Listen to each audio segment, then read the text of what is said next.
studies, education, gender and intersectionality studies, law, literature, philosophy, religion, research methods, social psychology, sociology, and social policy, sports psychology, theatre, and wine.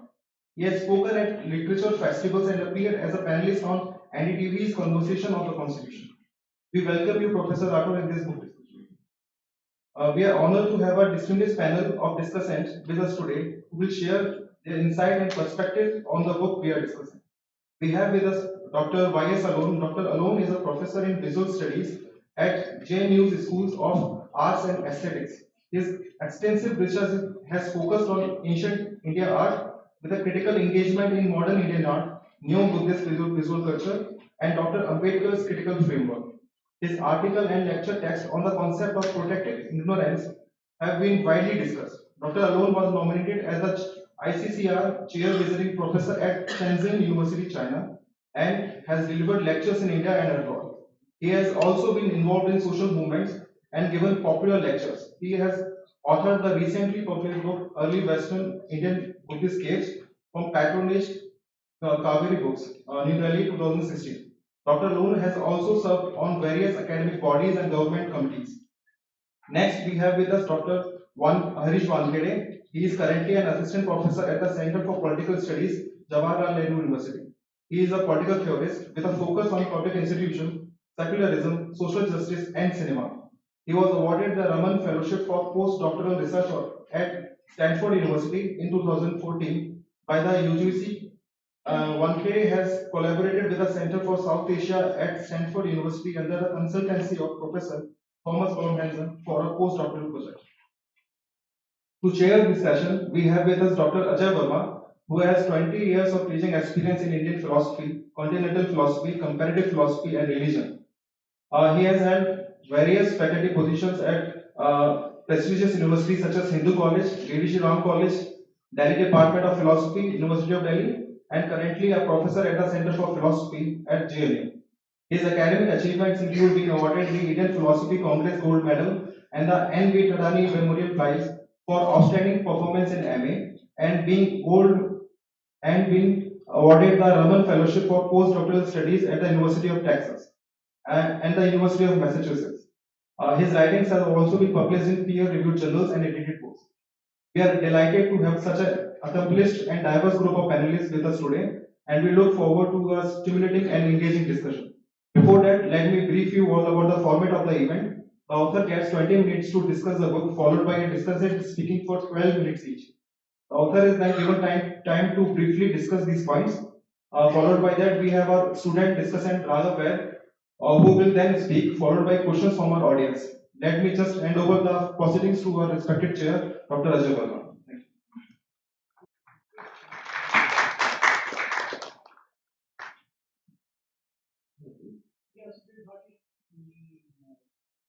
Thank you. So probably what I'm confused. So I think let me invite No, nothing.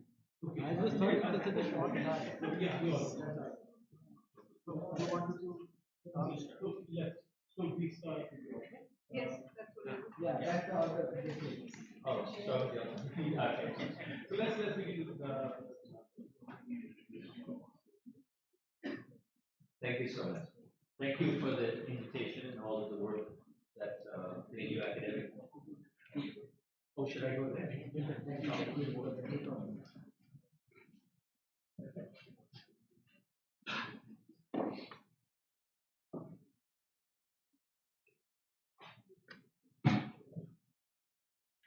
So my thanks to the organizers for all of the efforts you put into this. A lot of emails back and forth for the last several months, I think.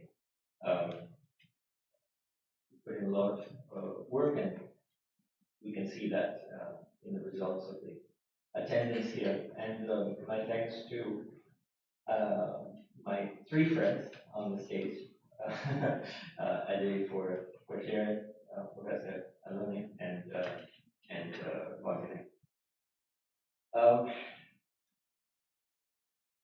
I expected this would be one of those occasions where all I have to do is defend myself from attacks coming from the discussants, and instead of giving a positive presentation. I think people are familiar with uh, what I'm trying to do in the book based on what was introduced here and maybe some things that have been seen on social media and previous events. I just give a small backdrop. About 13 years ago, when I was working on the critical edition of the Buddhist Dhamma with Dr. Bhimrao, we included an autobiographical preface that had been excluded from the publication, the posthumous publication, um, when the book appeared right after Dr. Ambedkar's death. I won't go into the reasons why that was possibly excluded, but it has, of course, come up again as a topic of conversation with the recent translation by Nadeem Khan of Sardar Ambedkar's autobiography. One thing one notices when seeing this autobiographical preface is that Ambedkar himself makes a very direct correlation between his personal experiences and the products of his research. That tipped me off at that moment that there was a correlation that may have been neglected, bridging together the personality, in some respects, domestic life and certainly interior life of Dr. Ambedkar with that of his public life, his professional life, and his academic and legal and social work. So at that time, I began a kind of quest to learn more about him, and as anyone does, went into all of the available biographies. The biographies, of course, are in two primary forms. One are the Anglophone and then consequently French and German and Hindi biographies that more or less boil down to that one by Ramji that I think everybody is familiar with. And then on the other side, the far more vast Marathi literature, which is of course far from only academic, insofar as it consists of a range from drama to cinema to song to story, and then of course the academic and the intellectual production, which more or less go back to a foundation in Karamodik. And so you see these two self-styled authentic origins of basically the constant repetition manifestation of the story of Ambedkar. Two very recent biographies published just in the last 6 months, and I don't want to compare them. They're obviously very, very different kinds of biographies, but they're two recently published biographies. That of Shashi Tharoor, you can see, relies almost 100% on Kiev and Vikram Jaffalo, but Jaffalo himself had relied on Zeliot and Kiev. And Ashok Gopal. And you see that for all of the biographical material, Ashok Gopal relies on Karamodik. So even today, 70 years later, we're sourcing our understanding of the interior life of Ambedkar. I don't mean his writings and his work and so on, but the interior life is sourced back to two books from about 70 years. Even though there are a number of biographies that continue to emerge, they will always repeat, or they have always repeated this genealogy back to either the Kir or the Karamodik biography. The issue that occurred to me after working on the Buddhist Dhamma was that these biographies are not only contradict one another at times, but are contradicted by so many other sources that one can find. And a source that is extremely invaluable in my own task, which of course wasn't available at all to either Kir or Karamodik, are all of the contemporary newspapers that were writing and documenting the rise of Ambedkar's career. And I don't mean that they were doing it objectively, they had their own interests, but they were certainly not questionable when it comes to chronology. You know, a report from the Times of India or the Bombay Chronicle saying Ambedkar spoke here today can be more or less relied upon. Their interpretation of what it means, what he said, and so on, those are not things that I would rely upon from these papers, but tracking down where he was on which day at which time is, of course, something that is there in all of the newspapers. Now, as simple a thing as chronology and knowing where Ambedkar was when, possibly why, is completely contested in these original biographies. One very simple and commonly known or misunderstood conversation is about Ambedkar's time in Germany. He gets this completely wrong when Ambedkar was in Germany, and if indeed he studied there at all, what he was trying to study and what he was doing and so on. And the same goes for other, minor to major events. For example, when he had gone to Baroda, what kind of agreement he made with the state of Baroda, how long the scholarship was, when it was renewed, under what conditions was it renewed, where was he meant to go originally, what were the terms, when did he come back, why did he come back? All of these issues which we think that we know, that they're straightforward and presented in both here and Harmony, are in fact not straightforward at all. There's a big mess in the all of the biographies, primarily because of some original mistakes that were made in the 1950s and 90s. So one of the main projects that I had to take on when really simply trying to understand the person of Dr. Ambedkar and the relationship between his personal personality and his public life was that there was so much misinformation about what he was doing and where he was, and consequently, in my opinion, who he was. This project began at that time, back in 2010, and continued in various ways.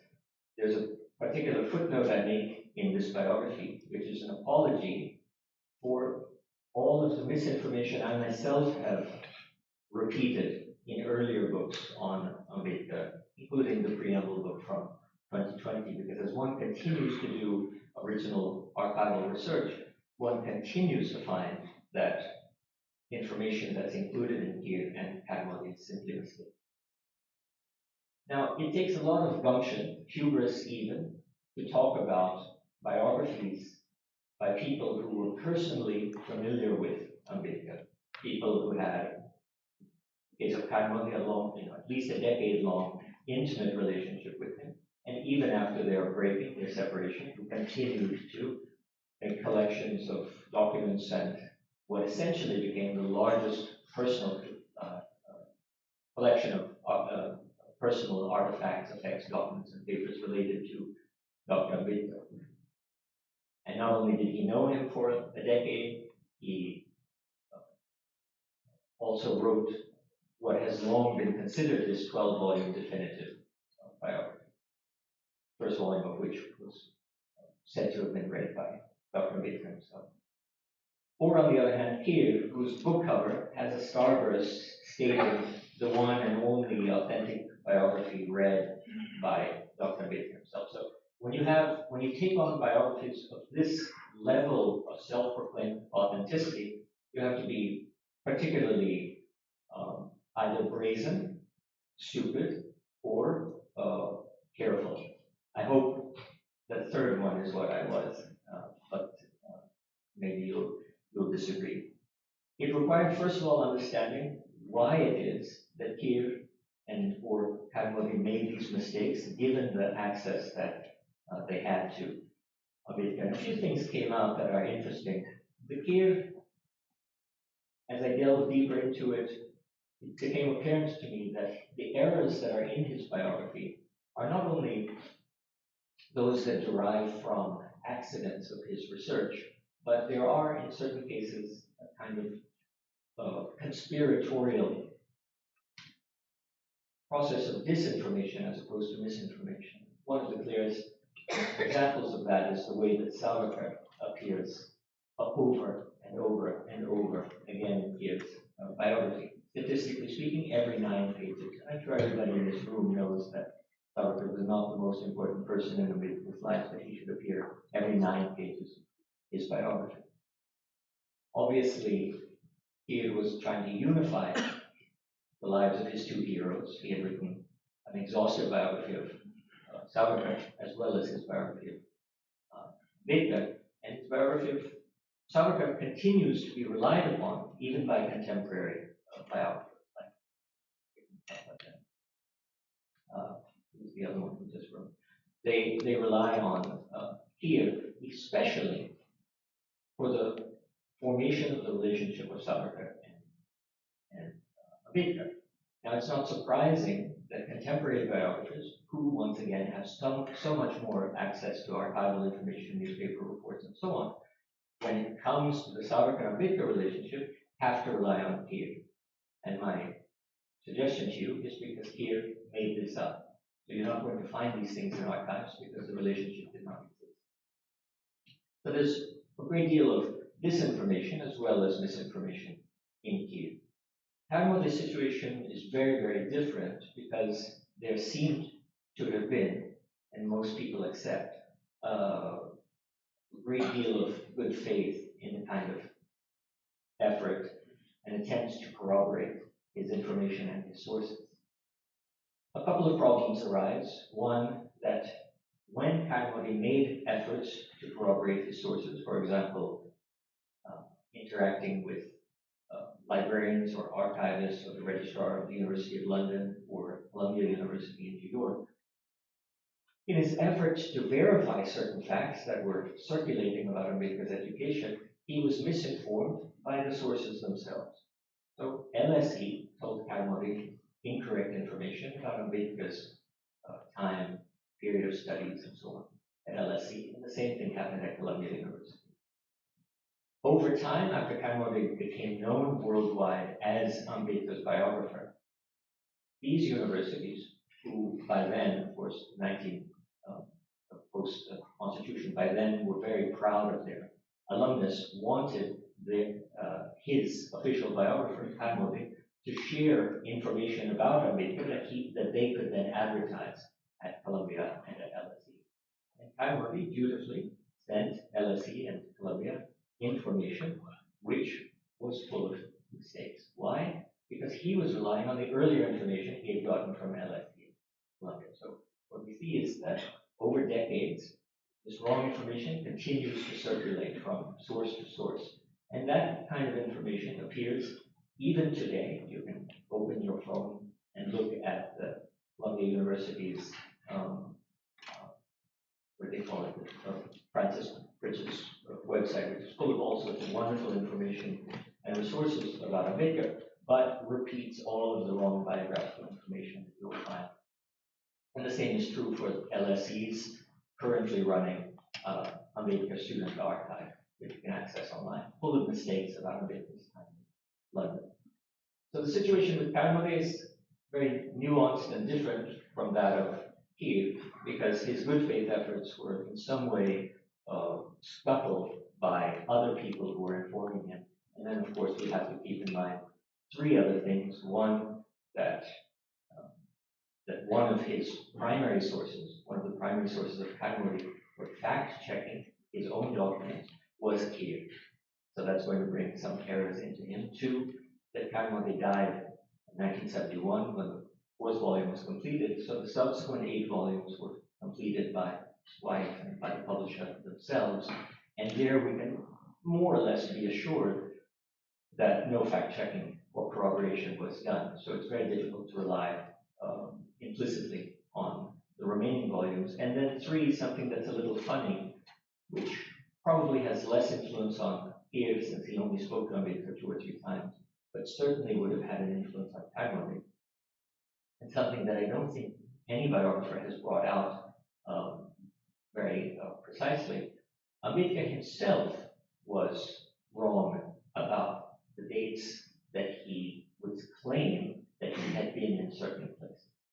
And there's something striking about this because Ambedkar, as you know, started writing his own autobiography. And when one writes an autobiography and selects episodes from her own life, what she wants to include in that autobiography. That means that they're particularly important.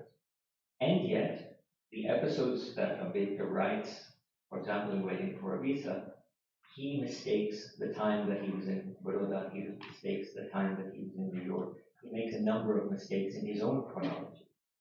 Now, I'm not criticizing Ambedkar. It's kind of indicative. Everybody knows he had a kind of photographic memory when it came to legal treatises and clauses of the Constitution and their history, and all of the remember book and page number for more or less anything that he was dealing with. But issues of his own life, he was more or less indifferent to them, like I think anyone would be who was so busy achieving on so many different levels of objective.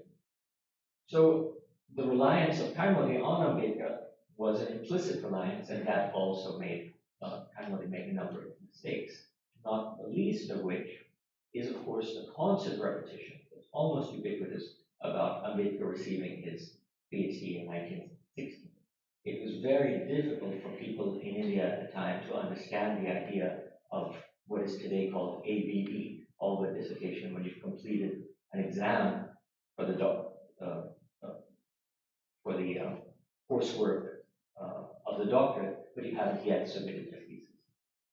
Now, as you know, many of you, not most of you, know that when you submit a thesis, it usually runs with that title, submitted in partial fulfillment. Why is it only partial fulfillment?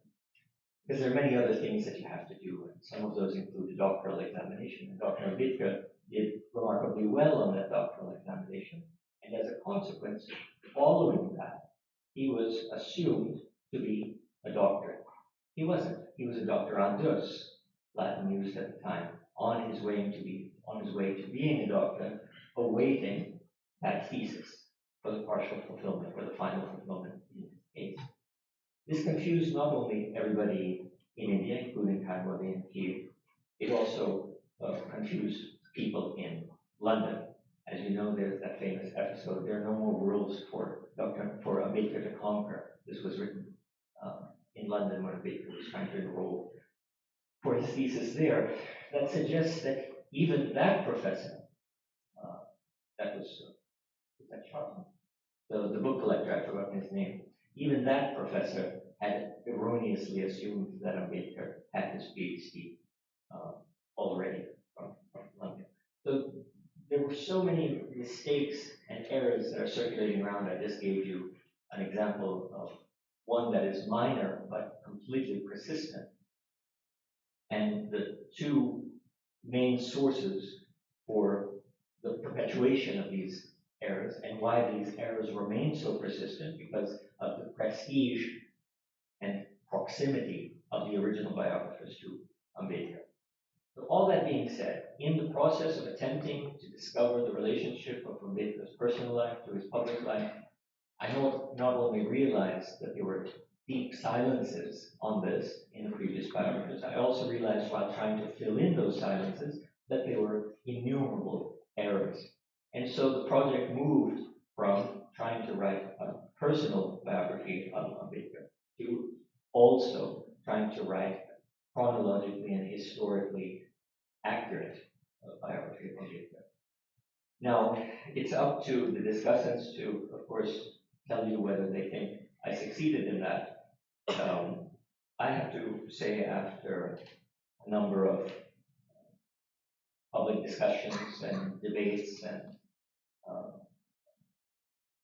events such as this, I am pretty satisfied. I'm pretty happy with what has been done so far from 1891 to 1929.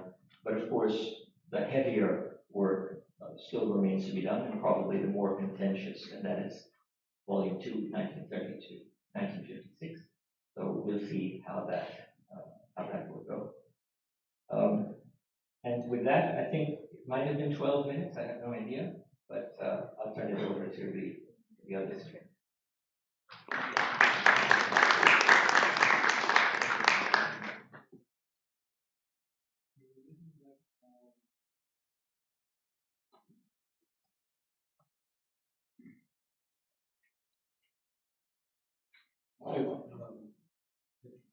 A very warm welcome to all of you. Well, this month at the international level is celebrated as the History Month. And this idea that Ambedkar is not restricted to just in Indian context, but it is a global icon. That idea is, of course, now reverberating everywhere.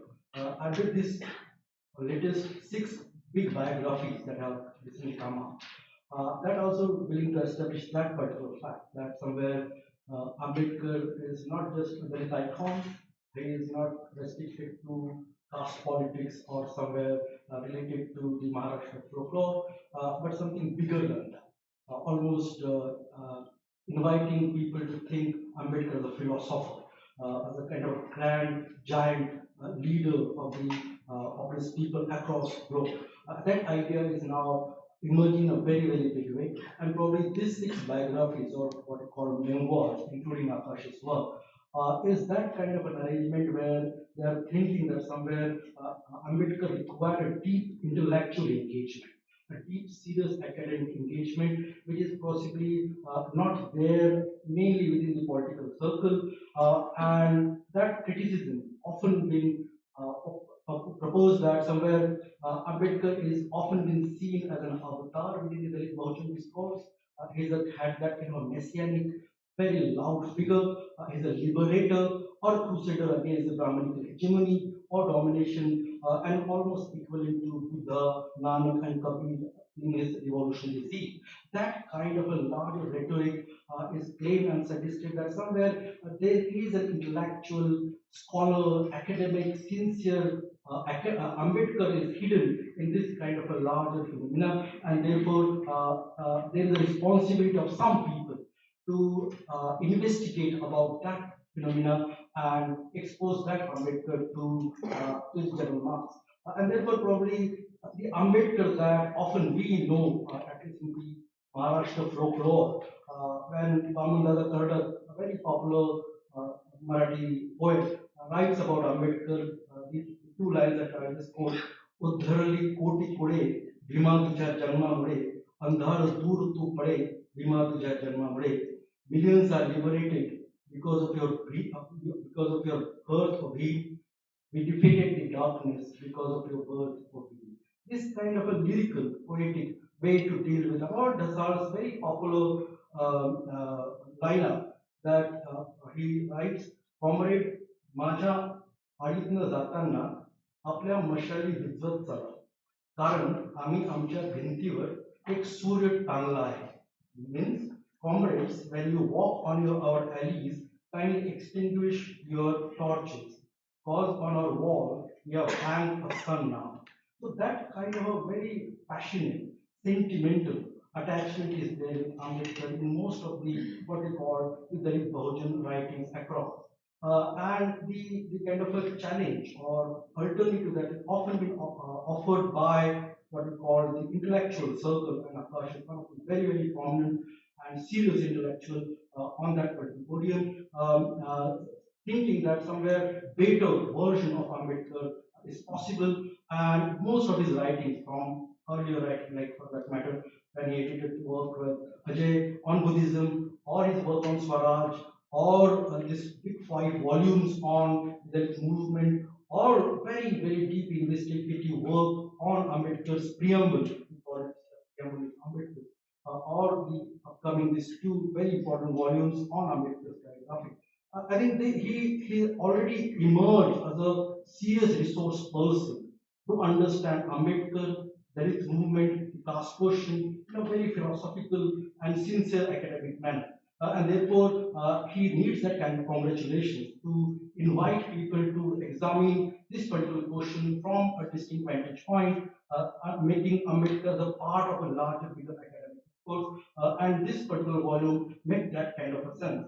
And therefore, probably Akash's work is somewhere distinct from what we call the lyrical, poetic, sentimental, emotional work, which is their part of what we often call the Dalit Bahujan folklore.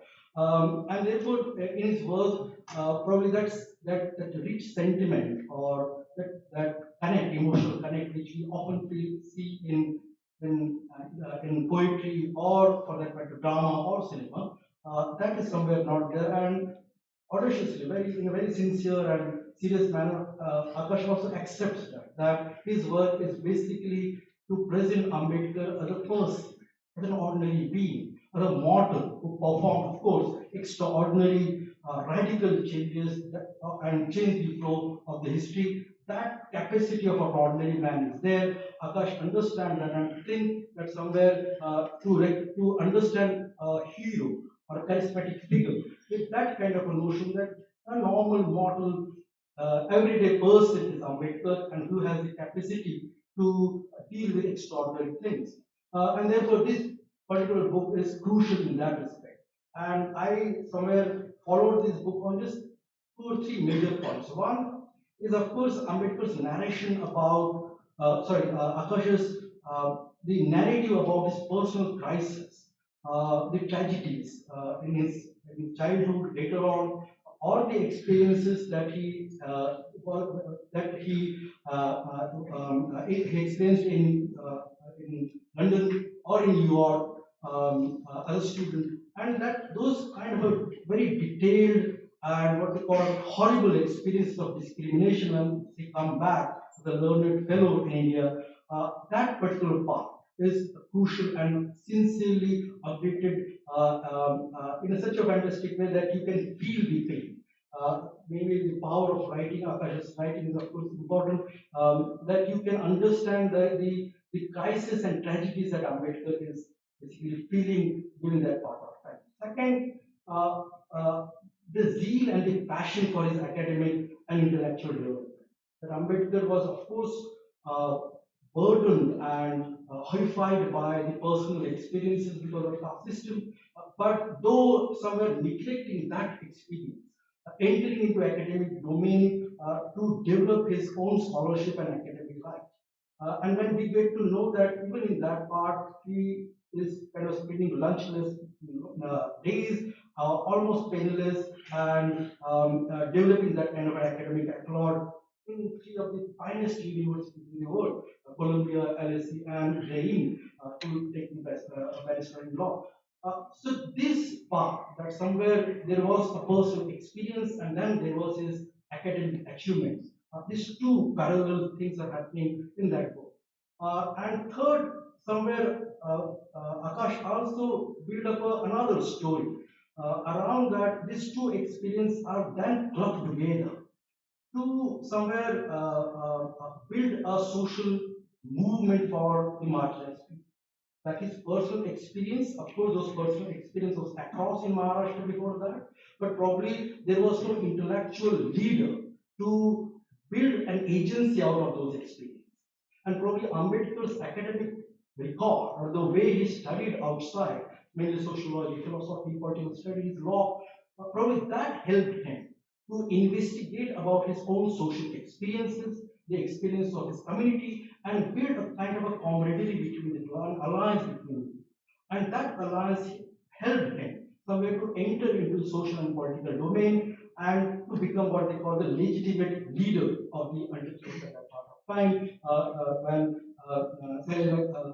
Shah Maharaj invited him for the first conference, he was just suggested that because he's such a learned man, and therefore he has all the legitimacy to become the leader of the future generation. So that idea, somewhere in Akash's book, all these three factors, that somewhere there is a deeper and explicit discriminatory life that Ambedkar faced and lived. And second, that though it was such a terrible mode of life, he entered into academic discipline in such a sincere and serious manner that he decided not to let it damage his mind, but somewhere invited that to build his own agency into social and political domain. And therefore, probably this book suggests about what they call the formative years of Ambedkar. I would probably borrow from many popular things like Young Marx, for that matter, very popular film on Netflix now. Young Marx, or Shamanigal wrote a made a very fascinating film called The Making of Mahatma. Akash's work also suggests that there is a kind something kind of becoming of Babasaheb, that he is entering into a domain and probably in some recent upcoming future he will be becoming Babasaheb.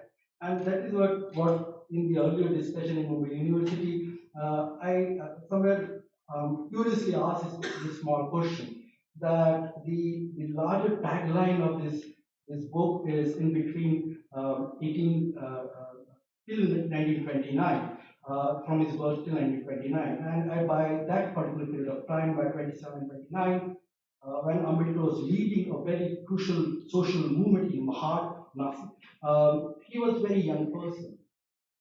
And probably this particular tagline, Baba Saheb, was not available to the people. Why? Because he was just 38 or 39. And therefore, probably by 30s, we don't think that Baba Saheb as a prefix to Ambedkar's name was available. Probably it must have emerged later, post 35, probably after Ramabai's death, or after his bigger deliberation with Gandhi. That prefix to Ambedkar's name, the Baba Sahib, the calling of Ambedkar the Baba Sahib, probably entered very late, and therefore, when we think that when the author suggests that there is a making of Baba Sahib, he somewhere halt at 1929, and we are again curious methodologically that why 1929 again? Why not 30 for that matter? Why 30? Another Kalaram Mandir protest is there, roundtable conference is there, 30. So what asked Akash to halt at 1929 to make a kind of rupture between young Ambedkar and probably Baba Saheb. He is making, and probably 30 onwards, he is already Baba Saheb. So what asked in a their methodological way, that what is the reason for such kind of a rupture? At 29 he will stall, and there are on 30 onwards there are so many important events, but Akash decided not to investigate further but stop, and therefore the book ends abruptly. That we think that we will read more and more, but at 29 it abruptly stalls, and it poses certain issues and concerns.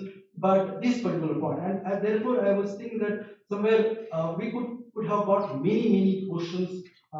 We have so many questions that Akash could have referred and answered or reflected upon. Like one small question, that such a detailed investigation about where he stayed in London, or the people who he investigated, or even for that matter, Gopal's work, what courses he took in Alice, that detailed discussion in there in such book. But I was also thinking of certain other intellectual question could have been asked and reflect upon it. Like for that matter, this small question, that Ambedkar was in Europe or for America in that very crucial political churning at the global level, especially post First World War. Three major movements were taking place. One is, of course, the anti-colonial nationalist movement in India, across in other all colonies also. Second, the Marxist socialist revolutionary movement, which was, of course, post-Russia revolution, were again making huge impact on global politics. And third, within the US, the anti-race, black people struggle for human rights. These three struggles were basically happening almost parallel when Ambedkar was in the helm of academic work. The small question that I had in my mind at that discussion was simple: that what causes Ambedkar's this deep particularity about certain academic issues like economy, and later on social cause. Is it his academic training somewhere which is restricting him not to engage with so many important, crucial political developments that are happening around? And that part of time, we are not seeing that Ambedkar is reflecting on so many crucial issues. So, what restricts something? Is it some kind of a social experience because of which he thought that he will enter into, when he will go back in India, he will build something, or there is some hesitation in Ambedkar's mind not to explore these ideas when he was a student? So we don't get that answer. As I said, that these are such a powerful mobilizations and movement across globe. And in New York, when he was there, he was training. Harlem probably is not more than half an hour speech. So that kind of reasoning, I thought that we can get some answers around this question that why Ambedkar restricted himself to certain academic and social questions. Second, again, probably out of that discussion only, uh, we can ask this question that who can be the audience or reader of this volume? As I said, that probably within the Dalit Bahujan discourse, there is this what they call a political engaged uh, conditioning that we expect that the text should speak in a political way, in a normative way, inspiring the masses, or somewhere reflecting upon their social and the existing problematic crisis. Therefore, probably Ambedkar's biography is often been seen as an inspiring tale rather than a smaller text. And therefore, his political figure, that the grand figure that we just see in Gasal's work or Damodar Kurdak's work, that grand narrative which inspires and connect and engage the bigger Dalit Bahujan mass, um, uh, that sentimentality, that connectivity was required and which probably an intellectual text often somewhere distance itself from that connectivity or that communication or that commitment for that matter. And therefore, intellectual text appears almost neutral towards the political objectivity or even for that matter ideological consideration. And often political text, the intellectual text across, as I said earlier, Scott's text, or for that matter, Akash's text, or Ashok Gopal's text. That disconnect one can feel that somewhere it is about that bigger intellectual commitment, song without the larger responsibility towards the reader, towards the existing reader. And that reader, I'm not saying that only the Bahujan reader, but those who are there for what they call a revolutionary change of the society. So is it that we are thinking about that intellectual capacity of a scholar or academic discipline of a scholar without any sincere application in social change? Why? Why? Because Ambedkar is not just a figure for academic discussion. We know that he has such a deep impact on what they call the Bahujan psyche, social and political both. And therefore, that disconnect and therefore probably the methodological churning that Akash could take place in a very sincere way. But still, I believe that Akash's work somewhere feel that gap between intellectual, what they often in CPS regular discussion called intellectual masturbation, to what they call a sincere deep engagement with the actual people. Akash's work bridges that gap, that it is not just that, but something more than that. And therefore, this work fills that gap in a very sincere way. So these two or three smaller issues that I had, I thought that Akash's work is actually doing justice to the earlier problem in a very audacious way, the way Akash suggested that he is there to correct the historical wrongs, the historical fallacies that earlier writers have done. But somewhere I also thought that you expect more than that, that it is not just a kind of intellectual engagement, but something more than that. And I expect that probably in the second volume, where he will be dealing extremely with very, very sensitive issues, including the Ambedkar Gandhi debate. Probably we'll get to know more about the larger impact of this work on the larger political journeys, and I will be waiting for that. Thank you very much for listening.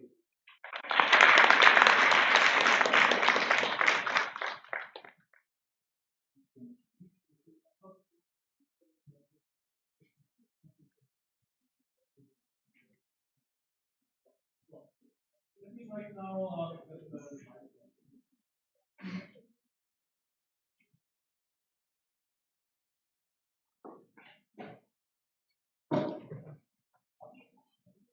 Uh, Thank you. Thanks for inviting me. And when student approached me, I asked, I said, are you sure? But Akash really wanted me to speak. Don't worry, I'm not making you nervous, Akash. And the student replied, yes, sir, I think he is very much an active. So that was quite a pleasant reply. It's also an honor to speak on his recent work. Having said that, there are general prejudices that always go, and there are also accusations that always go when it comes to writings on Ambedkar. One accusation is that the followers of Ambedkar are not doing serious work and they have become bhakt. And consequently, there is a production of hagiographic biography. This is one accusation. The second accusation comes that Ambedkar absolutely had no role and that he is projected larger than life size.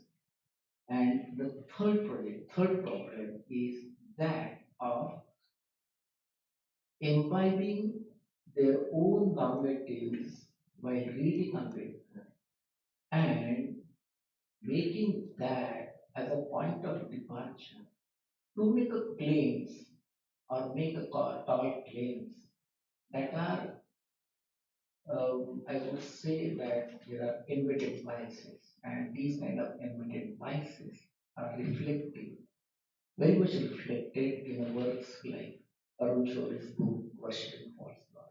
So I call it as a modern day Puran because Brahmins are very good in writing Purans. And this book is a fantastic example of how you can write Puran in the 20th. The Quran is a mythical text, so I translate for you. The I come to this whole, Akash often used to say, I am sometimes, like he used to say, I'm Hegelian. I don't know how Hegelian he is. The second part, like sometimes he would say, well, at times, as a matter of convenience, he would say, I'm Platonian, Aristotelian, and this he's not the only one who would take this kind of a position because the students of political philosophy are so much governed by the Plato and Aristotle that they don't want to come out of that Platoized ideas of Plato and Aristotle, which completely dominating the entire Western world and the entire philosophical traditions, and that is precisely the reason why likes of Charles Mills call it as a white ignorance. So there is no doubt about that. So Akash becoming, uh, so this whole idea of becoming in the title is also very interesting, and I relate it with his own journey because becoming is a very serious term, and which is basically a Buddhist term, which is related with the Pratita Samutpad, and that is Pratita Sambandha.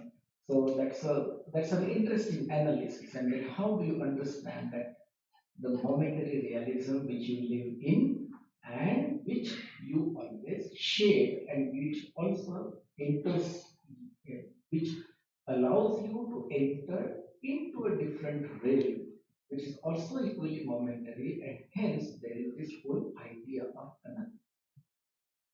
So, becoming Babasaheb is a very interesting title Akash has given, and therefore this momentariness which exists as a part of changing realities of life as well as changing consciousness within the within anybody's personas, or for that matter how a person really goes in the mode of introspection. So this introspective mode, of course, Baba Sahib is not alive, or he did not do any kind of or to say And there are a couple of references in the records where one can see his own introspection. At the same time, when you see volume, I think fifth, which is a collection of lot of biographical account of the Chetukas communities across India that were published in the newspaper. So, so to say that Ambedkar was not interested in biographies is also equally wrong. And at the same time, he was not interested in his own biography, that is also very much there because he he had no time to do that kind of an exercise because he was doing a lot of things simultaneously, and therefore to mark a chronology becomes extremely difficult when it comes to Ambedkar's writings as well as when it comes to the political strategies which he had done because a lot of things were simultaneously happening. And Akash is very much right in making corrections of the Dhananjay Keer as well as Rathore. But let me also tell you what happens when he published his biography and what happened after 1950 in Maharashtra. There are a number of people who read Dhananjay Keer, who were followers of Ambedkar, and they completely disapproved Dhananjay Keer's biography. People would not recommend Dhananjay Keer's biography at all. This was a fact. Another anecdote what I would like to add is that a lot of people have given speeches which have not been penned, which have not been worded, and we don't have any records of their speech.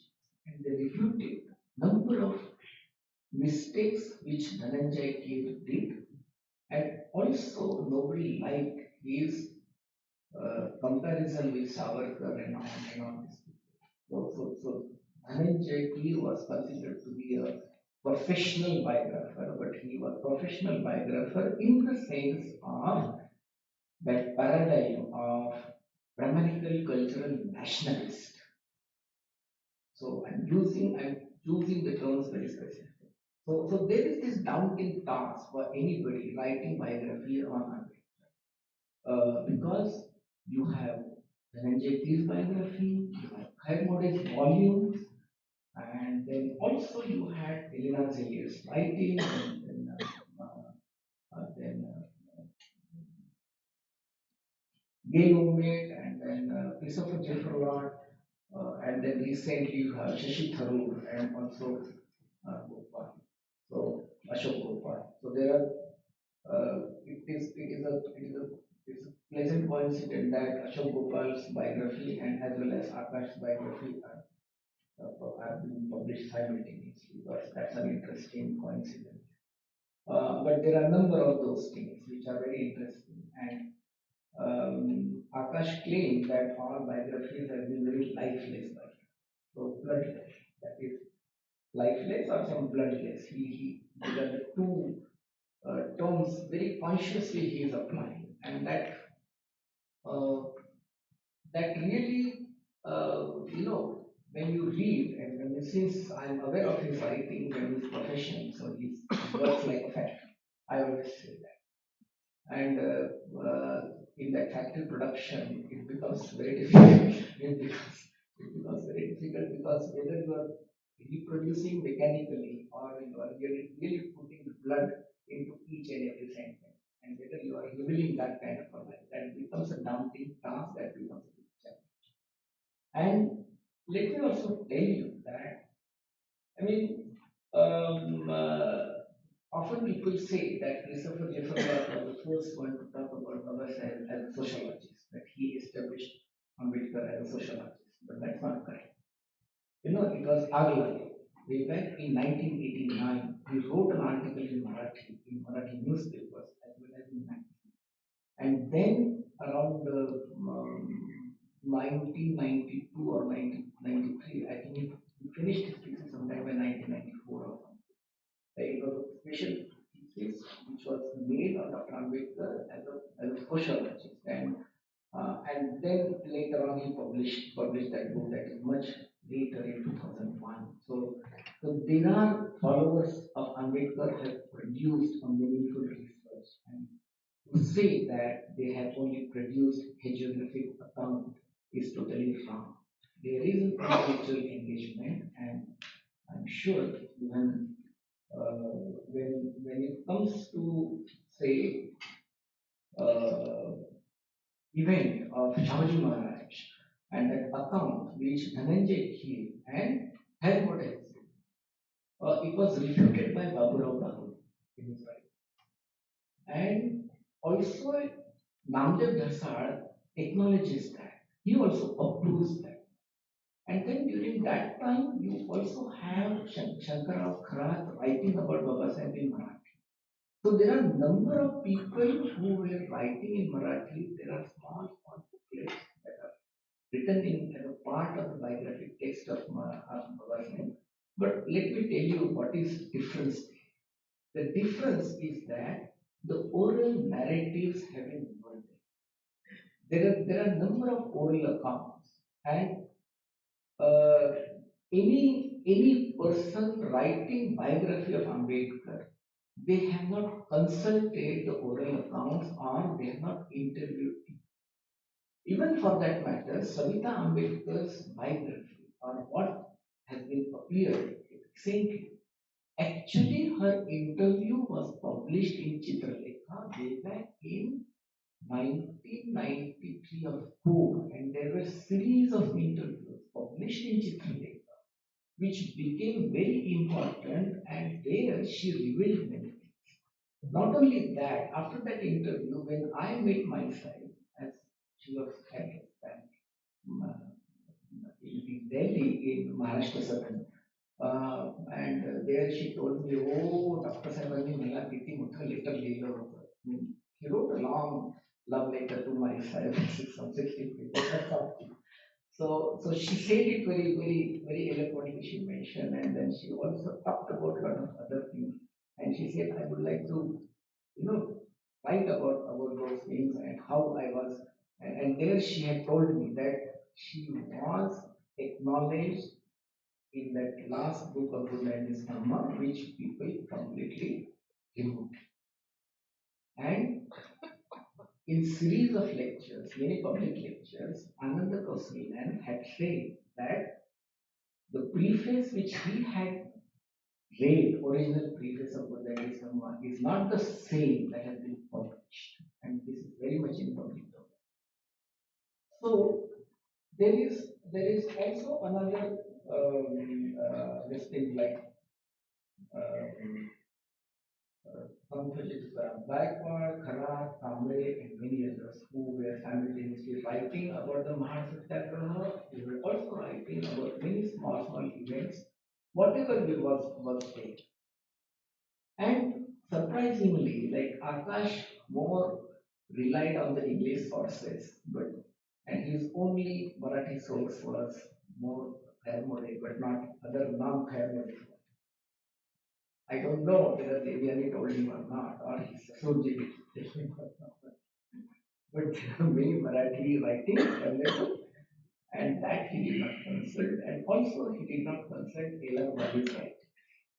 They are very pivotal, and he has recorded many of the events which were more like a personal narratives of Ambedkar and his encounters with Ambedkar. So likewise, there are a number of people who have penned down their interviews, their meeting with Ambedkar at many places. And these are very small notes that have been published over a period of time. And Elinor Zelier was the one who was collecting these small notes during that time as a part of making Ambedkar archive in US. And every time she would come and purchase those small notes. And I was also going with her to purchase all those. So then there is this in one of the chapter, like when he talks about Baroda days, and Akash very eloquently mentions that the only place he had for Babasaheb was a library. But he failed to mention or failed to record the name of the library. That library in Baroda is called as Central Library. It was a public library, and Akash it is located in Mandi in Baroda. So another miss he did is the Sankalpa Bhumi. So Sankalpa Bhumi is completely missing in his narrative. These are very important narratives, and also there are three letters which were in the custody of backward family, which was not part of the Baroda record or the Baroda archive, and the the descendant of the Sayajirao backward was generous enough to photocopy those letters and hand it over to Dr. Thorat when Professor Thorat visited Baroda as a linguist. So these are some of the interesting sources when it comes to Baroda. And the whole another thing that is problematic in Akash book is the event of Shahuji Maharaj. And this is very much there in Khairmode as well as in Dhananjay and all other books. And this gets corrected by Baburao and gets endorsed by also by the famous poet Ramji. And these are very interesting anecdotes which one has to look into. Shauji Maharaj was also organizing the press class meeting or the sabhas, the public meeting, prior to the Manda operation. One has to see this particular dimension very, very clearly. One has to systematically study, and then comes Babasaheb's intervention, and the first interaction of Shauji Maharaj and Babasaheb, and then later on how things move, and how Shauji Maharaj also like when Babasaheb used to go, so Babasaheb used to stay in a building which is now a police station in Chai. And as a part of his gesture, he had allotted or transferred the bungalow in Pasgani, or what is that place? That hill station near Mahabaleshwar or Pasgani, on that road. He gave him a bungalow, and very lately it was revealed that it was given to Dr. Ambedkar, and finally it is transferred to as a part of the descendants. So there are a number of those anecdotes, and I think um, the other these things. I would like to say one important thing, and that is with regarding to Madam Annie. It is a misadventure to claim that Ambedkar had an affair with her. She was in love with Ambedkar, there is no doubt about that, but there is no iota of evidence to claim that Ambedkar was equally in love. There was a mutual regard. And at the same time, Ambedkar refused in Janta and also in other interviews. And he said it very clearly that this is a myth, because the lie was spread in as a part of the radio news during that time. And when Babasaheb had arrived in Mumbai, lot of females were there lining up to see the lady that Babasaheb came with a marriage and all that. This was a clear lie. And at the same time, there is also evidence to prove that he says it very clearly. How my people will understand that? It is difficult for them to understand these kind of things. So there are those things. So you know,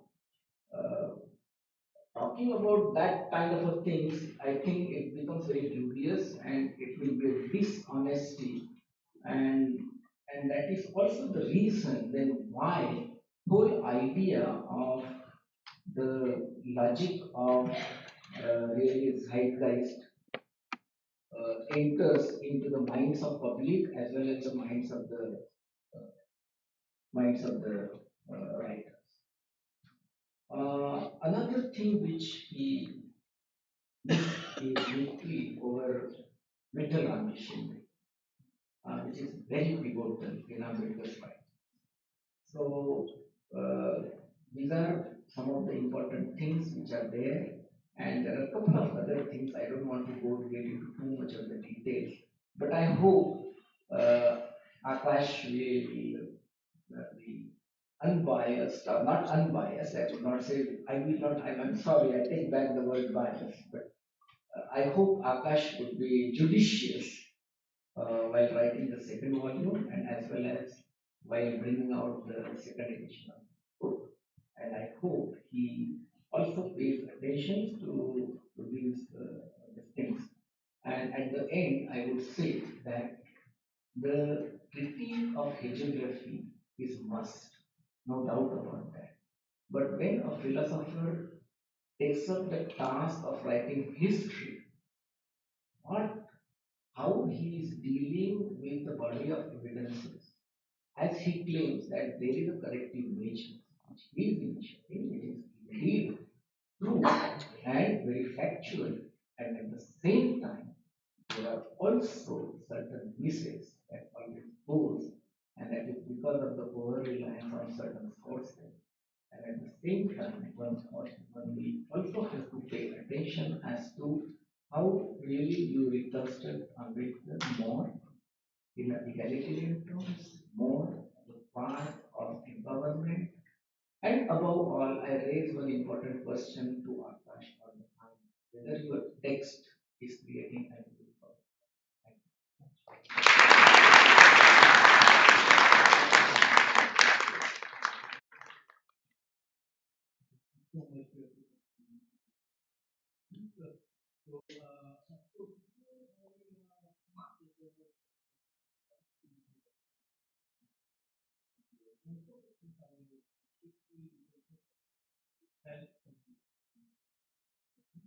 And my perspective coming from philosophy, I was just trying to work the book. Just imagining, what is it like to be a biographer from a philosophical point of view? And then I was wondering, like, I mean, if you read the history of mathematics, and the early idea used to be that if you're looking for the actual, so to speak, looking for the actual meaning in a text, it lies in the author, herself. And then there is this post-Heideggerian turn that again that don't require for itself. I just wondered when I was going through his, biography, how does a biographer, position oneself and two different kind of, attributions to work. Second thing I was wondering about was that, as a matter of fact, once and we were wondering that hardly any work visible which would represent Dr. Ambedkar as a person of flesh and blood.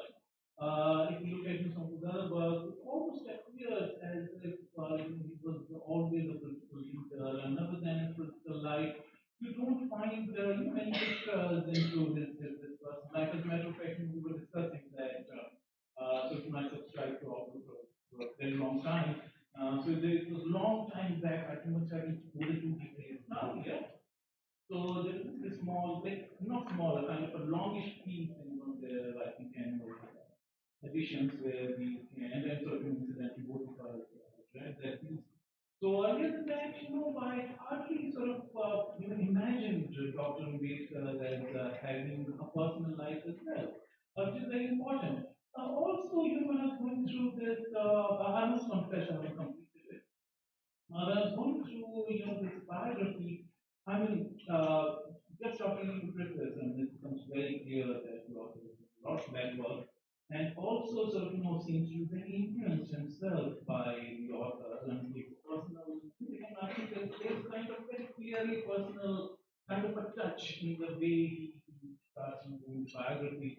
He wants to see sort of how it must have felt like, for Dr. Ambedkar to travel from that small room of his in London to a library nearby, and he states that the full concept is wherever the institution also.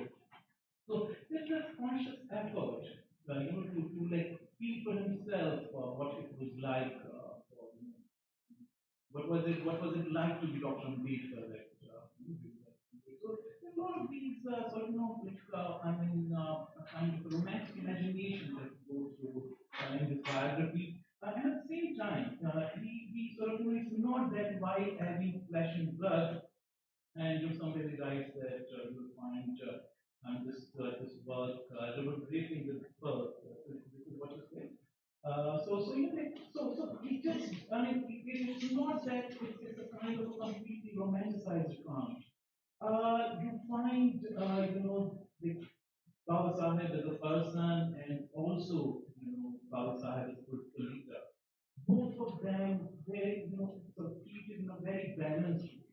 So these are like some of my very sort of preliminary kind of observations but it was very interesting when the biography has been done. And the reason why I'm sort of talking about it, is not doing that platonic kind of sort of abstraction.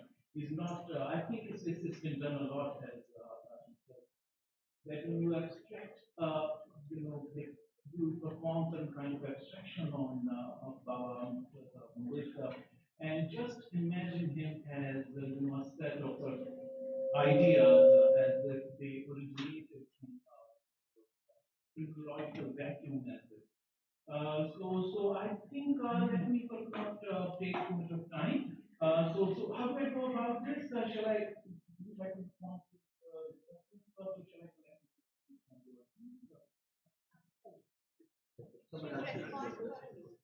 Response first. Respond. Response first and then. Then.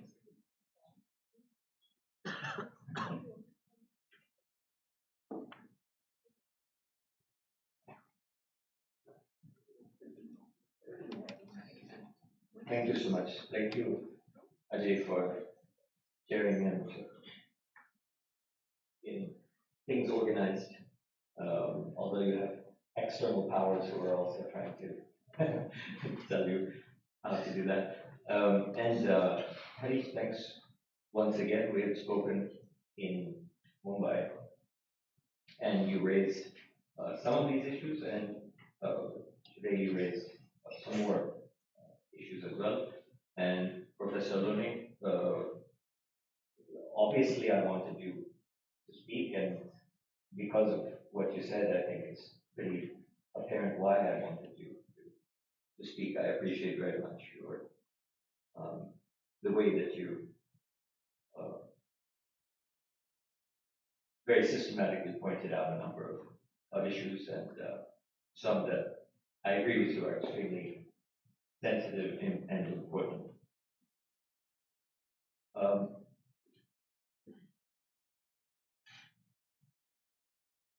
there were so many things that were raised. I just want to deal with them in three broad kinds of answers.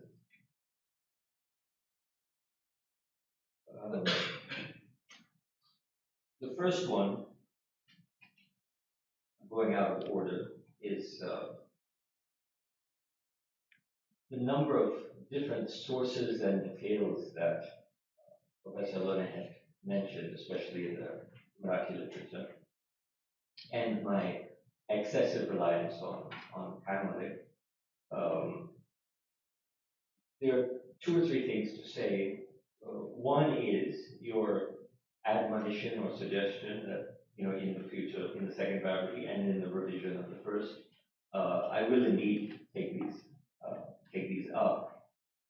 At the same time, they were all brought to my attention. No, not all. There are a few things that I was not aware of that I noted, and I will follow up with you about. Many of these were brought to my attention, but I'd like to point out that they predominantly pertain to after 1930. So the kinds of information that's in there, and so I held them for that moment. But there's a larger question, which is that you're quite right. Even if I were to deal with them, or they were relevant to these particular moments that I'm covering, I am not really sure that I would include some of these issues. And there are basically two reasons why. One, which is relating to the narrative or the project of the book, and two, which is related to some other work that's going on. So the first is that I'm not attempting an exhaustive biography. If I were, it would become 12 volumes again, like it. When I discuss facts, when I discuss ideas, books, speeches, any of these objective phenomena, I harvest them fundamentally for what they expose about the character or personality of Babasaheb. I believe that for the most part, Ambedkar's writings and speeches are publicly available, and nobody needs me to interpret them. That has been done. It has been done excellently. It will continue to be done. But my contention that when it has been done, it has generally been done in a lifeless manner. I will stand by that. And I think that when attempting to dig through and capture very significant moments, there are two ways of conceiving of it: significant from the point of view of history and significant from the point of view of personality. And I've always opted for the latter, significant from the point of view of personality. So there will be a number of historically important events left out if they do not seem to represent anything novel, undiscovered, or as yet unexplored about his personality. So this is something that tells me you will be unsatisfied even when volume 2 comes up.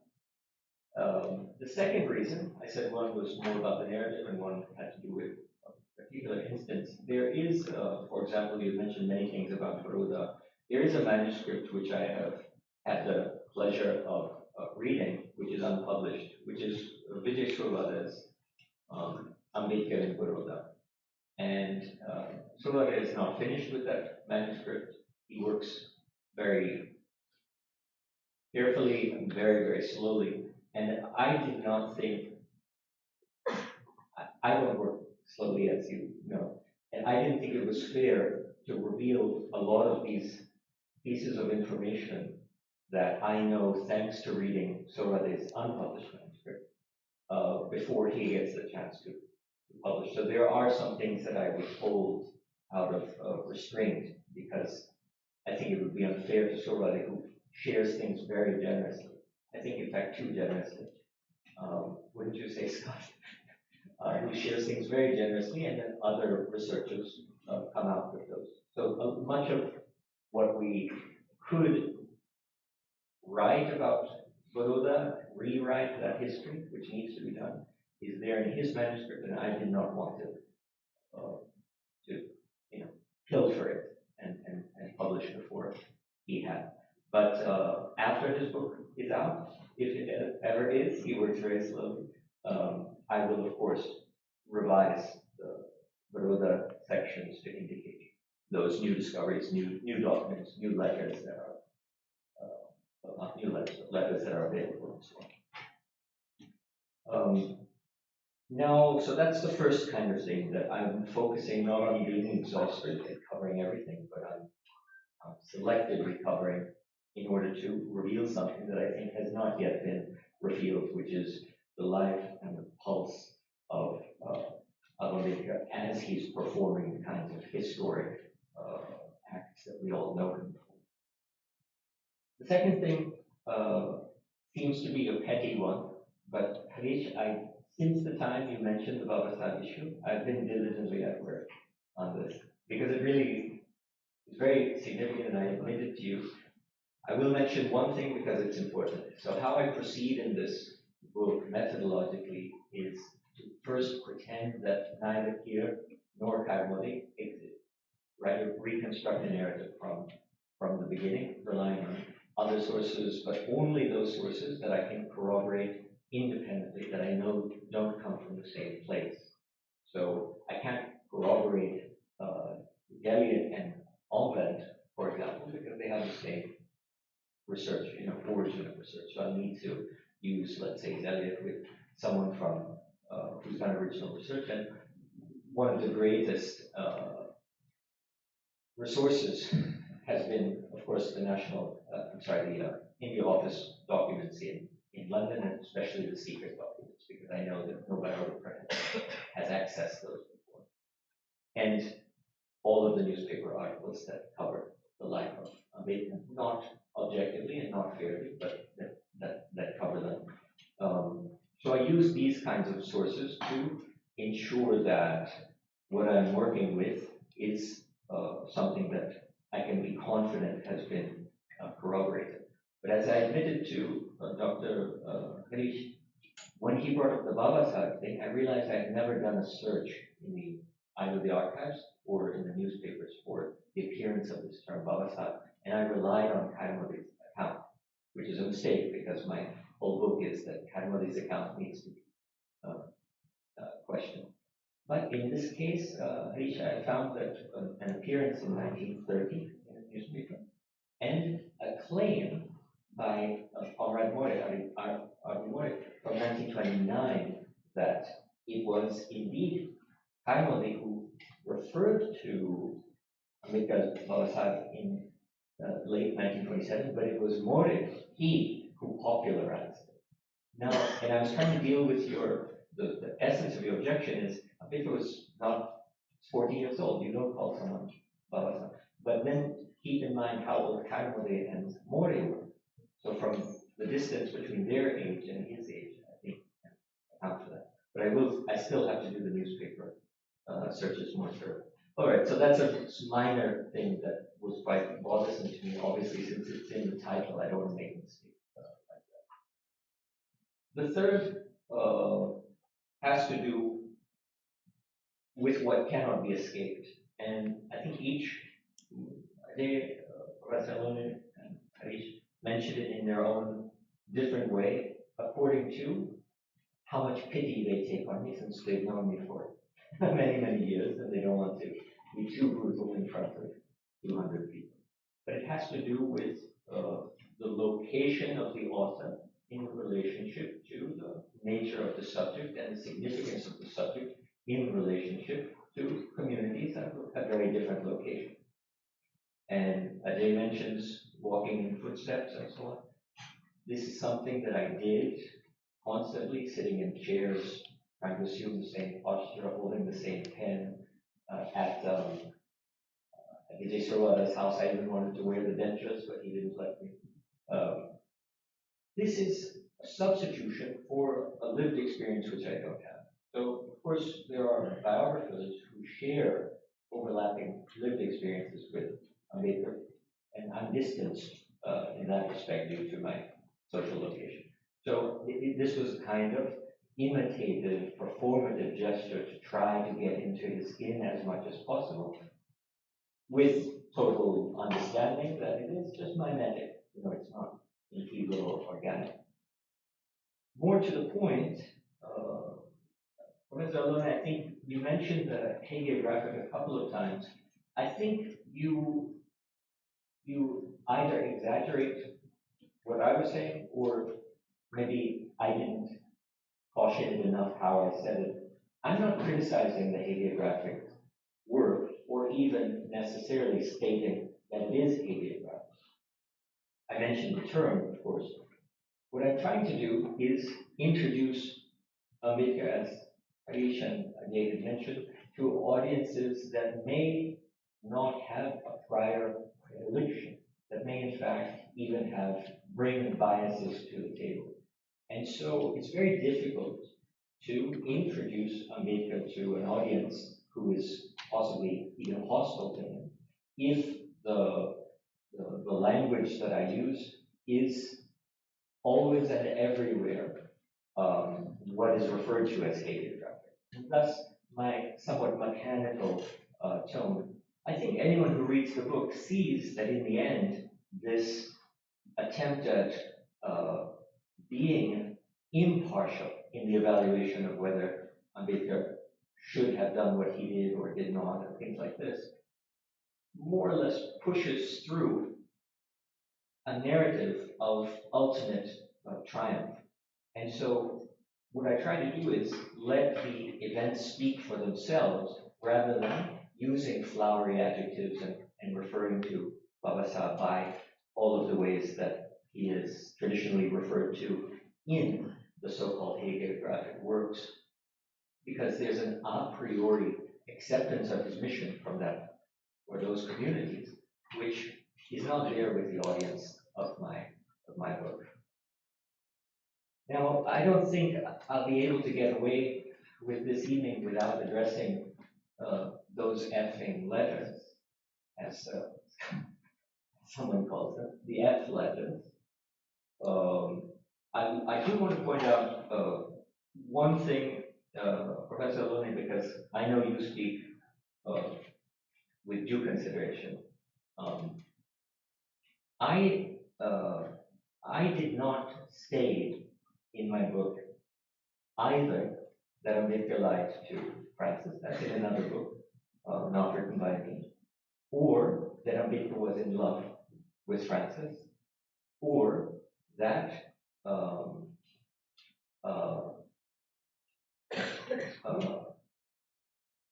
well, yeah, those are the things I think that choose one thing that I've been accused of from someone and one thing that you had just stated that I had said. What I state is reasonable inferences from letters that are available in public and undisputed, supplementing it with reasonable inferences from letters that are not in public and that are in my possession, that I myself have authenticated. So there are generally three kinds of letters. The first are those that already exist and have been published and have not been challenged, so that they're in Ratu and Cambodia and elsewhere, that have not been challenged over the years. From those, we can infer that Francis did not know Ambedkar was married prior to Ramabai's death, but we cannot infer that he misled her. There are a million other reasons why she did not know them. To conclude, as other biographers have, that he misled her is a conclusion I certainly can't make because there's no evidence of it. Secondly, there are the letters that are suppressed. There's a court injunction on these letters. There are about 80 something of them. Out of those 80 something, I'm in possession of only two. If I had published either of those two letters, you would not be seeing me right here. I would be in jail. That's contempt of court. So instead of publishing those letters, which I will not do until I'm given permission to do so, I cite where they are available in the public domain, even if the site where they are available has not authenticated them, and they haven't. But I have authenticated them, and I've authenticated them in a decisive way, because there's no possible way that any forger of these letters would know the name of Francis's children. And those names are written in the letters in my possession. You can only find the name of those children in British records if you go on the ground in England. So to claim that someone was trying to insult Ambedkar or embarrass Ambedkar and wrote these letters is a claim that can't be supported because there are mentioning of names in these letters that would not be accessible to anybody in India. So I'm satisfied by the authenticity of these 2 out of 80 something letters. I will not publish them because there's a court injunction not to publish them. And I have cited a site which is not my source. I've cited a site so that I am not publishing the letters, but the reader sees that they are available in the public domain. All of this information was known to the author of the person who claimed that I merely concocted some letters to defame Ambedkar and cited a shoddy source. All of those things were known. The reason that that person published the claim that I had, raked up the Francis issue when I ought not to have, I think are pretty obviously more personal than academic or scholarly. Unlike people on the stage, we're not friends. And what little hope I had of being that is now, of course, gone. So why he wrote that, I think suggests more or less basically the way Congress Party works, which is you attempt to do something and the opposite happens. He said that I brought out something I should not have. It's half a page in my book of 300 pages, which means it's 1/600th of the focus of my book. But having made it the central part of his analysis of my book, he's turned it into the most important issue that now everybody in the country is aware of. And even more, I've gotten a call from BBC to discuss it so that now the UK and the US can also become aware. This is perfect Congress Party kind of strategizing. It accused me of mentioning something I shouldn't have, that shouldn't get out, and making it global history. So the very fact that the charges that you called it a misadventure, I don't think it's a misadventure at all, Professor Leonard. Everything else you said, I defer to you because you, as I call you, are my Wikipedia, my encyclopedia of resources whenever I need a source, I come to you. But in this case, there was no misadventure, there was no malpractice, no malfeasance, nothing of the sort. This letter shows very clearly an aspect of Ambedkar's personal life, which shows Ambedkar not in any negative light, but as a lovable person. And I don't see anything wrong if we have treated Ambedkar as a human throughout the book, that he should also be a lovable human. I would never deny him being lovable, and I think the narrative of the book shows that this is one very essential trait about him, and it becomes manifest once again in 1947 to 1956 through Savita Ambedkar's biography and the kinds of things that she has to say about it. I will next month write a kind of full clarification of the F episode. Not that I ever wanted to, but now everybody wants it. Thanks to someone who said I should have never mentioned it. And we can then see what other details emerge and decide for yourselves whether the woman to whom Ambedkar dedicated one of his books, when there were only 5 dedications in his entire life, right? To his parents, to the Gaikwad for his education, to Pule for his inspiration, to the untouchable saints, as he calls them, and Francis. That's significant that he should do something like that. And I think any reasonable person can assume, if that was his position in 1945, that this was a person of importance. So why would I leave out a person of importance? I'm not making any claims, licentious claims or anything. So I'll address that fully in next month's Deccan Herald article. But I have to push back against you, Professor Loy, there. There is no misadventure there. It's something that we have to cope with, and as I keep telling people who accuse me of making up the letter or using an unsourced letter, my reply is, what are you going to do when you find out it's fact? Because you will find out it's fact. And so when you find out it's fact, you're going to have to deal with it. You can call me all the names you want until you know it's fact. But once you know it's fact, whatever name you call me makes no difference. Now, I don't like ending on a bad note there, but I'm sure there'll be something else in the question. Thank you.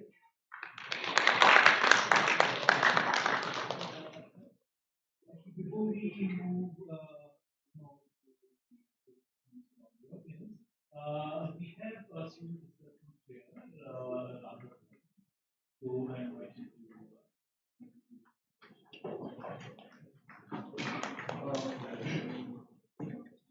So, JNU everyone, and I've read your book and I still have the copy in my hand. So, and we were discussing the book yesterday, thanks to Professor Sukumar. So,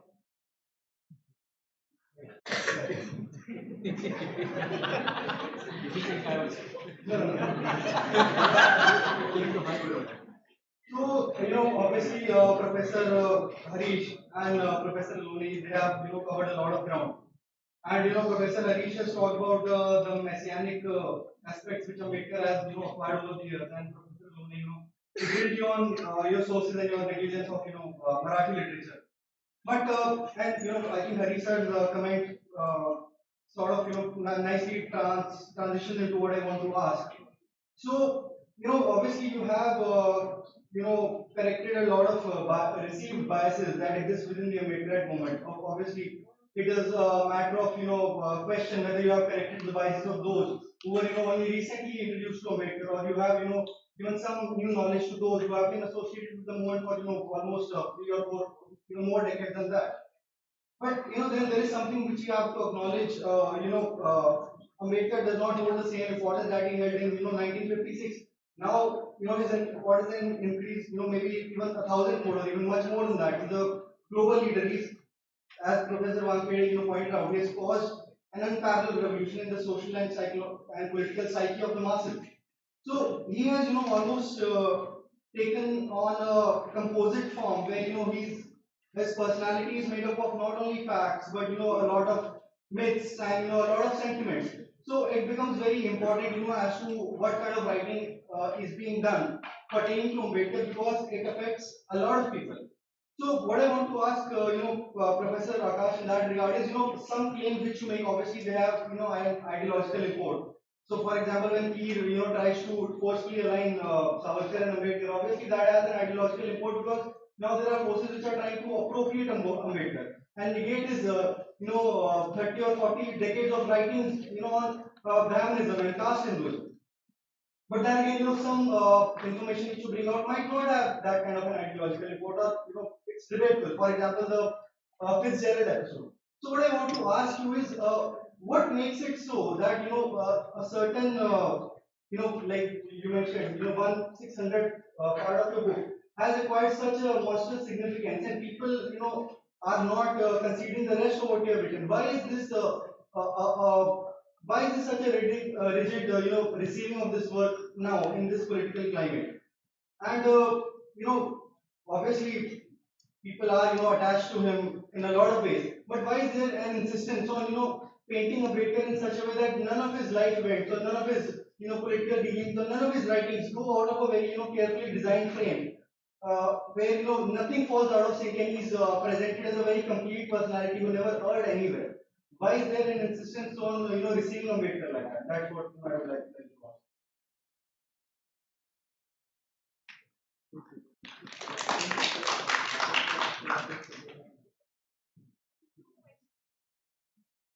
Okay, so let me now collect the questions from the audience. I've been asked by the organizers to take a maximum of 2 to 3. I'm sort of, right.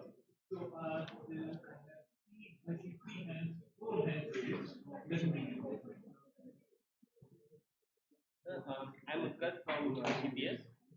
Sir, my question is addressed to Professor Rathore. Long way back, I watched one of your videos, YouTube videos, where in which you were reviewing the book of Annihilation of Caste and Noted Edition.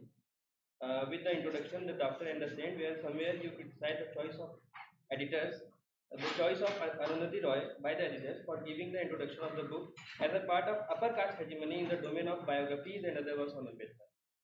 So, how would you defend the legitimacy of your work from the same criticism, so that the larger Dalit Bahujan audience would accept your work sportingly? And sir, secondly, you talked about various biographers and their irregularities in their work. But you did, but you did not talk about Sohan Lal Shastri's Dr. Ambedkar के संपर्क में 25 वर्ष, which translates to 25 years in contact with Ambedkar, who was a close associate of Ambedkar, and how far does this work stand if you talk about the authenticity or correctness of the events discussed in the book? Sir, I am taking time, but this answer I think will not take much time. Since you have closely worked on the initial life period 1891 to 1929 of Ambedkar's life, can you clarify the controversy behind his surname? Could you find exact or correct evidences which clear this controversy whether a Brahmin teacher of his gave him the surname? मेरे पास और time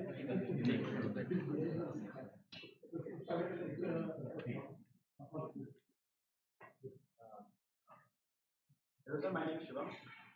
As a biographer, I wanted to ask you that at what point in Ambedkar's life did he realize that he is a de facto leader of the Dalit? And if there was any event in his life, and was he conscious about it all the time? And how did he respond to that? What is your opinion? Hi. So my question is, when you spoke about lived experience and your active imitation, you imitated how Ambedkar used to hold pen and all, pen, etc. So my question is, how does it replicate lived experience? Like that, you said you don't have, but still you wanted to have some sort of understanding of Ambedkar's life and attitude, behavior from imitation. My second question is, I'm not asking like for you to authenticate if episode, but what I'm asking is, why? How did you sample which episode of Ambedkar's life will come to your biography for that eighth episode, which is being sensationalized since a long time since Ambedkar's life? That appeared in your biography, but some episode that Professor Alun was highlighting didn't appear. What is the method of the sampling? I am Kartika. My question is that in the major categories of ideas that were discussed today, say textual fidelity or biographical index and righteousness, and even pragmatism and ethicism, I think all of them remain highly prone to instrumentalization by an Anglo-centric tendency, which is very evident in the constitution and not the content, mind you, of both the panels. Can I please have your thoughts on this? So we're over time, right? That's why the so we were over time, which is why everything got compressed. I sort of feel that people should at least get their questions out, if not time to answer. So maybe just anyone who feels like they didn't get a chance. Could you ask? I took over. Sorry.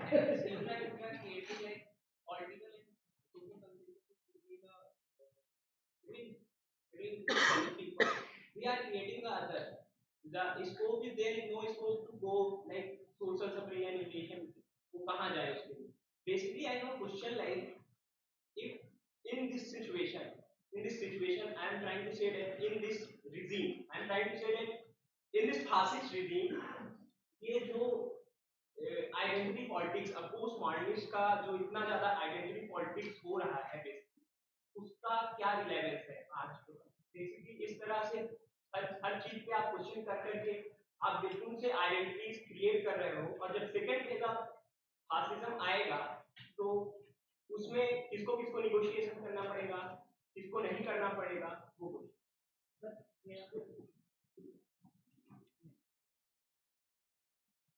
Please show. Yes, sir. Sir, my name is Shaurya, sir. I'm from, yes, sir. And sir, my question relates to the letter that you quoted there was a lot of discussion related to that. Those letters are not there in the public domain. You cannot show like the evidence, but you have quoted the same. So, sir, something if it's not there, you cannot show, and you have cited, but it's not. So should have author then use it as a reference of also because it's not authenticated, and is it correct on the part of author to get into that sort of controversy to take the risk?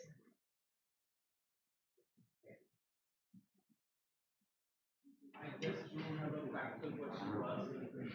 I do have a practical question to ask. Who is the author of the manuscript that you read in Ambedkar in Baroda? So who is the author of that manuscript? British Survivor. Yes. Yeah. Thank you.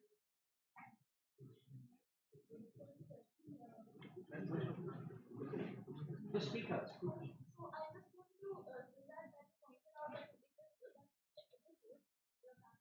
is done by 600 of the work of that you have produced. Sir, I would like to ask you that is that 1 by 600 work not of as much importance as the rest of the work is? Because any source, any line written by any author, I think is of importance and is of huge importance. And it is not about that what we have written in that 1 by 600 of the paragraph. It is with what intent and what we want to deliver as a larger social to a larger social audience that is going to read your book. Ultimately, who will be the audience and with what it will be perceived, that matters. So, how would you like to respond on that? Any more? Just yeah, just one question about this question has been asked before as well.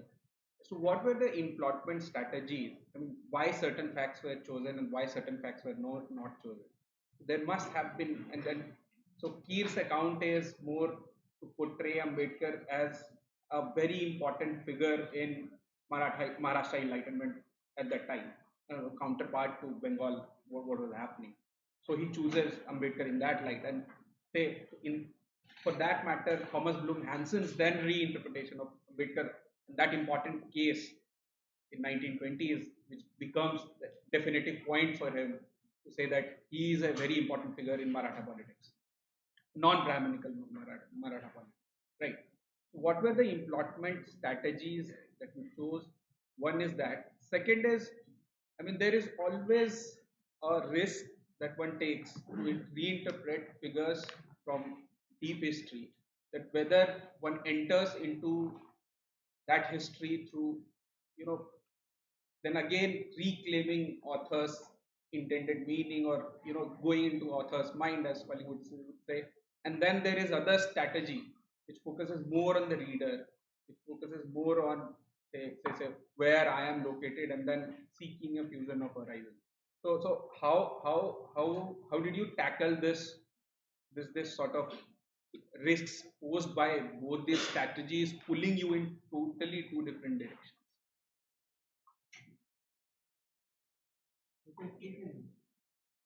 Yeah. Yes. Throughout Ambedkar's writing, a rejection of communism throughout.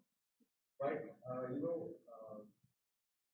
Tilbury in his book India and Communism writes that Ambedkar observed the past when Stalin died.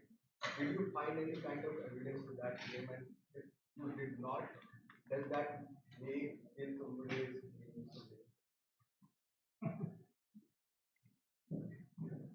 Don't scare me the last part. All right, thank you. I'm sorry that I took over and went over time, but I feel that, or I felt and I feel that if you have something to say, better to get them out. And I certainly don't have any intention of running off from difficult questions. But that being said, some of these were exceptionally difficult questions, and it's very likely that I don't answer them to your satisfaction. One thing I'd like to do is leave my email and my WhatsApp. If you feel like you deserved an answer and you didn't get the answer, you just contact me. We'll carry on with the conversation. We'll be right there. And I'll try to wrap up quickly. We're running on time. That was really intriguing that Ambedkar is in fact or has emerged as being larger than life. So maybe a personality-driven biography would have been appropriate in 1957. Is it as appropriate in 2023? That's a really fascinating way of putting it. And I have to tell you, I never thought of that. I never thought of things in that light. I'll probably give something of an answer to that as I go through other questions. Yeah, there we go. Okay. Another interesting way that you phrase it is, why package all of the loose threads into a neat package and present a narrative that is free from contradictions and confusions and things like that. That is, of course, my Hegelian background. There were two books that were extremely significant to me when I was your age, written by a philosopher, British Canadian philosopher named H.S. Harris. It was a two-volume biography of Hegel called Hegel's Development, Volume 1, Towards the Sunlight, and Volume 2, Ninth Thoughts.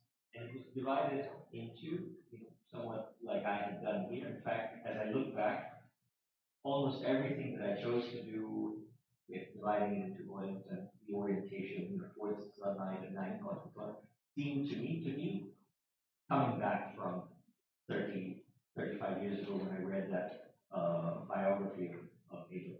So the suspicion that Alone has planted in everybody's mind that secretly Hegelian, there's a lot of Hegelian way of approaching historiography and what is referred to as the phenomenology of the spirit. In this case, it's the phenomenology of Babasaheb, which were the events and the occasions where the spirit, to capture the essence, let's say, of Ambedkar as larger than life, where it manifests itself at particular moments in the chronology of his life.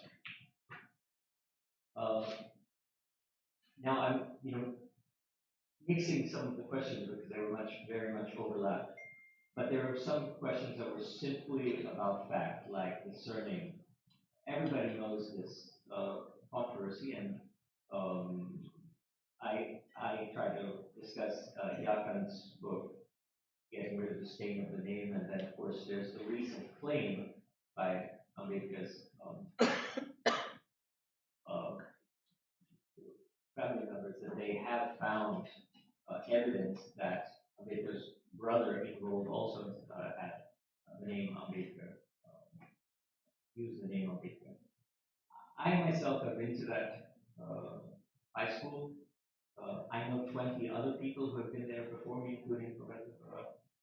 And I find it very strange that 20 of us, probably 50, maybe 100 people over the last 50 years have gone through this, and only he found this document. It seems difficult to believe in. I'm not saying that it's not true. I'm just saying that I have trouble believing it. So I cannot answer definitively that controversy, but I try to address it from the few sides that are there. I sense a little contempt in the voice of the question about how my medic experience had anything to do with lived experience. I can answer that in, that could be answered aesthetically, that could be answered grammatically, theatrically, it could be answered philosophically, and it could be answered socio-politically. I feel you want the socio-political answer. from that point of view, probably nothing at all. But from the other aspect, it means a great deal, and it always has. It always has in theater, and it always has in authorship and writing and narratives and so on. It's just a gesture. It's not a conclusion. It's simply a gesture. Instrumentalization and risks were mentioned. If an author, scholar, a lecturer, a writer of any kind, or even a speaker, were to control or restrict herself because of the risks of misinterpretation, because of the risks of appropriation, opportunistic misquotation, and so on, there would only be silence in the world. Maybe that would be better, but one cannot limit oneself out of fear of how things might be taken. And as Dr. Jay had mentioned with this notion of the death of the author, much of that death is attributable to the author's total lack of control of what happens once a word is uttered. So I'm sure many of you here today will walk away thinking that I said something very different from what I intended to say. And I could argue and say, oh, you misunderstood me.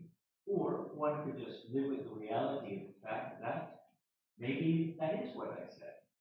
Unconscious, of incapable of being in total control of every element and so on. So I stopped thinking about these risks more or less with my first and second and third book, being told constantly, you misinterpreted Plato, here you've said something about Hegel that can't be true. What if someone uses this argument about Heidegger in this way and so on? It's an infinite play that one cannot control, and I don't think that I have any intention of trying to control it. The strategies and methods is significant because I think this does two things. One, there's an implicit suspicion that my strategies or my methods are in some way some secret long con of a certain intellectual. You realize it has to be a long con because I've been at this for 13 years. It would be strange after again, I worked on the Bhimrao from 2010, that with all of the people with whom I've worked and all of the writing that I've achieved, none of which has ever been open to suspicion. After 13 years, suddenly I jump out of the Trojan horse and say, I'm actually anti-Ambedkar, and this was my long game. It's just a ridiculous assumption. At the same time, it was mentioned, Clifford mentioned my annihilation of caste video. I hope you remember from that video when I named the people about whom we could be suspicious, like Ambedkar, about the appropriation of Ambedkar. In the list of names is my own, uttered by me myself. Okay? So your question seems to me that you were selectively hearing what I had to say in that video. So I'd like you to go back and listen to the video. Video is about constant risk of appropriation by people from outside of the community, including myself, and what do we do about it? In that video, I also mentioned the only solution that I have ever managed to give myself satisfactorily is the one that Professor Alune taught me many years ago, and the one that I constantly repeat in my head each page that I write. Is there going to be any possible mobilization, increase of agency? Is this going to be usable, or is it merely self-indulgence and intellectual masturbation and all of those other things? This is how I determine what it is that I will write. But as I mentioned, it's not up to me. It's up to you. It's up to the reader, because once I put it out, you decide, you evaluate, and so I can make a claim, but I can't be the deciding voice. And with that, I I just end with the one thing that seems to most people to raise suspicion, and just as Shaurya had mentioned, um, uh, I I think if you read what I've written, yes, I played it down as being 1/600. Um, if you read what I've written, the my my belief is that this suspicion would evaporate. Uh, Maybe that's not true, but I have a feeling, given the things I was accused of, like what direct messages to me, why did you say that Ambedkar lied to Francis? The fact that I never said that tells me that these suspicions are coming from people who didn't read the work. And we all know that this is something that we've seen with the right, who start going crazy about a Donald book or one of these other works, and they start running through the streets. And what do we all always say? Did you read it? And now I'm finding this happening, with us. So all I can just implore you, before you question its value, its intent, what it adds to the narrative, what it adds to how people might interpret it, just read it first in the context of the book. If you're still concerned, then attack me on Twitter. I'm there. I'm not trolling, sir. You're not a troll. Then just WhatsApp me and we'll have a conversation. So finally, methods, how do you decide, risks, intent. There's a very clear hermeneutic. Okay? I'm trying to understand how Diva Ambedkar turned into Bhimrao Ambedkar, turned into Ambedkar Bar at Law, turned into Dr. Ambedkar, turned into Babasaheb. That's my goal. I want to understand how these stages happen. So what do I include? I include anything that helps me to understand how this happens. And when there are facts or data or information that don't shed any light on this process of becoming Babasaheb, I leave them aside. One can always say, who are you to say? That's the task of a philosophical biographer. I'm trying. If you're not satisfied, read another book or write a book or attack me on Twitter, whatever. Just do. But if this is what I'm trying to do, then this is what I'm trying to do. If you don't like it, there are 6 other biographies you can read instead. So the strategy was simply at every stage that I mentioned, from Diva to Bhimrao to Bar at Law to Doctor to there were choices. And I'm going to use one example to answer that last question about when did Babasaheb know that he was the de facto leader, and it just ties it up. The moment Ambedkar, I believe, knew he was the leader was when he was offered the judgeship, which I narrated.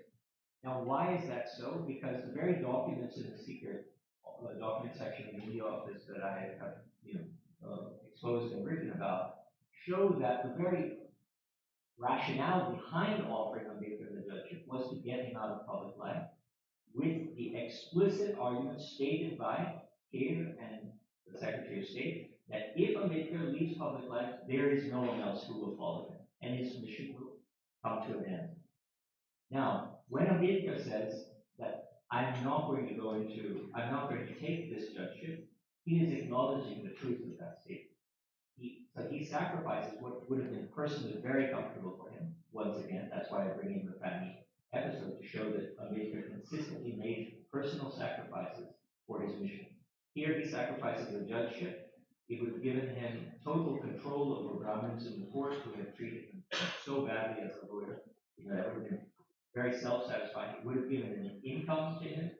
The monthly salary of a judge at that time, monthly salary was equivalent to the annual scholarship that he had been receiving in London, 5,250 rupees, why he had to come back from London without a degree, because he was short 5,250 rupees. Now he would have received precisely that each month.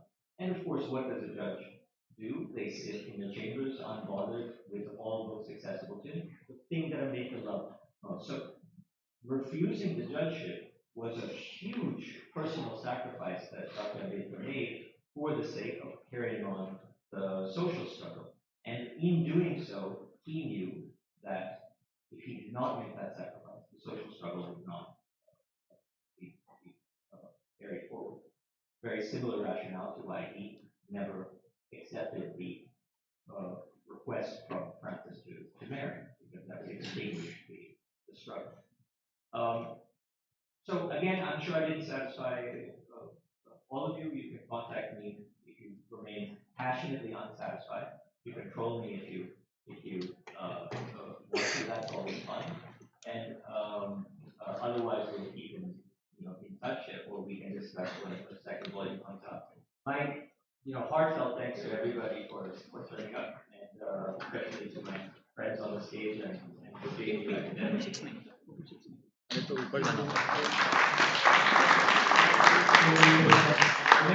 Thank you, organizers.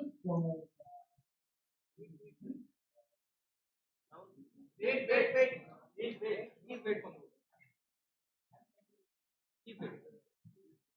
Yeah, I can see people are in a hurry, but I hope the discussion on these two books was stimulating and helped us revisit Ambedkar in the new light as we thought of the title. The poster background is an artwork by Malavika Raj, a student of JNU,